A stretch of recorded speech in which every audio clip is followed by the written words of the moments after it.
Hamas को Israel ने चौतरफा घेरा, जमीन और आसमान से बरपाया कहर। दोस्तों, इजराइल के बारे में कहा जाता है कि छेड़ने पर कतई नहीं छोड़ता है, लेकिन इस बार तो आतंकी संगठन हमास ने उसके ऊपर गाजा पट्टी से 1600 से भी ज्यादा रॉकेट फायर कर दिए हैं। लिहाजा अब इजराइल की नाक में दम करने वाले इस फिलिस्तीनी आतंकी संगठन के खिलाफ इजरायली सेना ने चौतरफा हमला करने की ठान ली है। इजराइल के टैंक्स और हजारों की तादाद में सैनिक गाजा की सीमा पर पहुंच चुके हैं। ये इजरायली टैंक लगातार फिलिस्तीनी इलाकों पर आग बरसा रहे हैं, तो वहीं इजराइल के फाइटर जेट्स हमास के ठिकानों को चुन चुन कर तबाह कर रहे हैं। यानी इजराइल अब जमीन से लेकर आसमान से तगड़ा पलटवार कर रहा है। ऊपर से अब उसे अमेरिका जैसी महाशक्ति का भी खुला साथ मिल चुका है। दरअसल दोस्तों, 7 मई की शाम से यरूशलेम की अल अक्सा मस्जिद में शुरू हुआ विवाद अब लगातार बढ़ता जा रहा है, जिसके बाद 10 मई की शाम से हमास ने पहले इजराइल पर रॉकेट फायर करना शुरू कर दिया और इसका पलटवार करने उतरे इजराइल ने मुस्लिम जिहादियों की कमर तोड़कर रख दी है।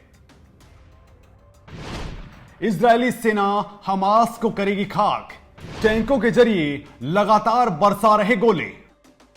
दोस्तों, हमास के खिलाफ कार्रवाई के लिए इजराइल ने अपने 9000 रिजर्व सैनिकों को भी काम पर बुला लिया है। इजरायली अधिकारियों ने सीमा पर रहने वाले अपने लोगों को बंकरों के अंदर चले जाने के लिए कह दिया है। इजराइल को आशंका है कि हमास इसके जवाब में रॉकेट हमले कर सकता है। इजरायली सेना के फिलिस्तीनी इलाकों में घुसने की आशंका से अब दोनों पक्षों के बीच पूर्ण युद्ध शुरू होने का खतरा मंडराने लगा है। इसके जवाब में हमास की ओर से भी रॉकेट हमले तेज कर दिए गए हैं। बताया यह जा रहा है कि इजरायली सैनिक हमास की सीमा पर मौजूद हैं और वहां से लगातार टैंकों के जरिए गोले बरसा रहे हैं। तो दूसरी ओर इजराइल के फाइटर जेट्स लगातार हमास के ठिकानों पर बम बरसा रहे हैं। दोस्तों, आप इन तस्वीरों में साफ देख सकते हैं कि हमास के ठिकानों को किस तरीके से इजरायली एयरफोर्स चुन चुन कर खाक कर रही है।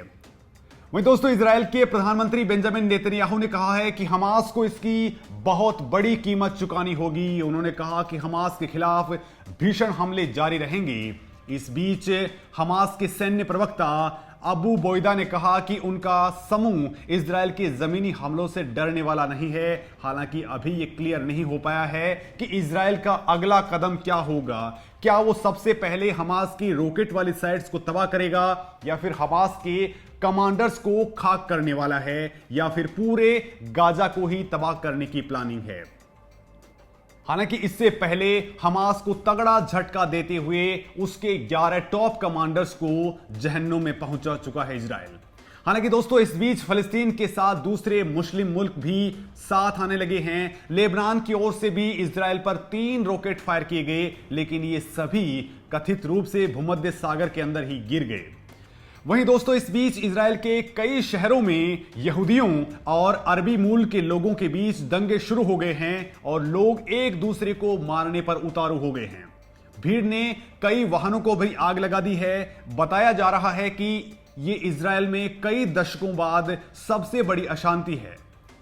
इससे अब इजरायली प्रधानमंत्री बेंजामिन नेतन्याहू को दोनों मोर्चों पर जूझना पड़ रहा है। गाजा में लड़ाई बढ़ने के बीच संघर्ष विराम पर वार्ताओं के प्रयास के तहत इजरायल के अधिकारियों के साथ बातचीत के लिए मिस्र का एक प्रतिनिधिमंडल तेल अवीव पहुंच चुका है। तेल अवीव इजरायल की राजधानी है।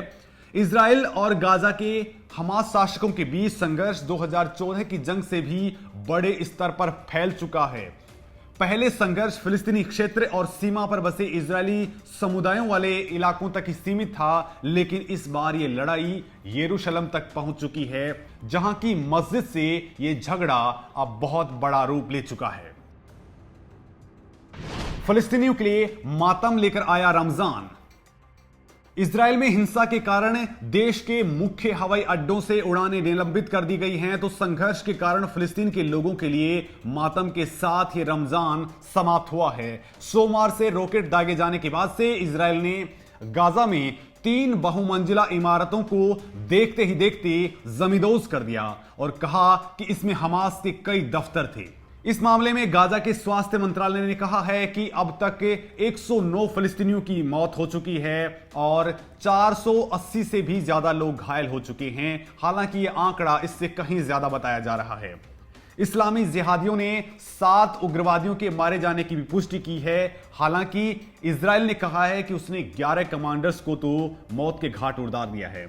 वहीं हमास ने स्वीकार किया है कि उसके एक शीर्ष कमांडर और कई दूसरे सदस्यों की मौत हो चुकी है। हालांकि इस मामले में इजराइल ने कहा है कि हमास ने जितने लोगों के मारे जाने की पुष्टि की है, ये मौतें उससे कहीं ज्यादा हैं। इजराइल में भी अब तक 7 लोगों की मौत हो चुकी है, जिनमें एक भारतीय भी शामिल है। युद्ध के बीच शांति की कोशिश हुई तेज।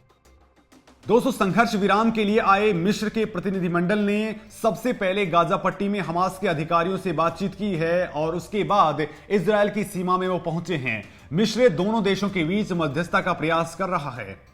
इस्लामी उग्रवादी समूह ने भी पीछे हटने का फिलहाल तो कोई संकेत नहीं दिया है और उसने इजराइल के कई शहरों में ताबड़तोड़ रॉकेट फायर किए हैं।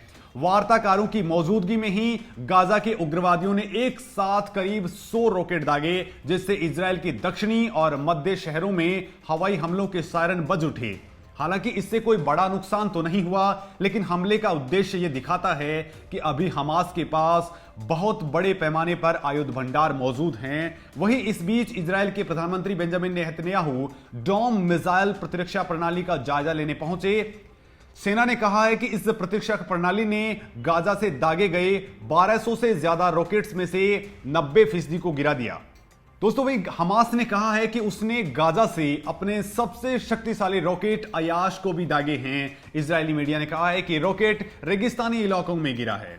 वहीं इस बीच संयुक्त राष्ट्र भी एक्टिवेटेड हो चुका है। संयुक्त राष्ट्र महासचिव एंटोनियो गुटेरेस ने कहा है कि गाजा में असैन्य इलाकों से इजरायली आबादी वाले क्षेत्रों की ओर अंधाधुंध रॉकेट फायर किए जाना बेहद निंदनीय है, लेकिन इसके साथ ही उसने इजराइल से अधिक संयम बरतने का अनुरोध किया है। वहीं अमेरिका के राष्ट्रपति जो बाइडेन ने नेतन्याहू को फोन कर इजराइल के अपने प्रतिरक्षा के अधिकारों का समर्थन किया है और कहा है कि वो जो चाहे वो कर सकता है।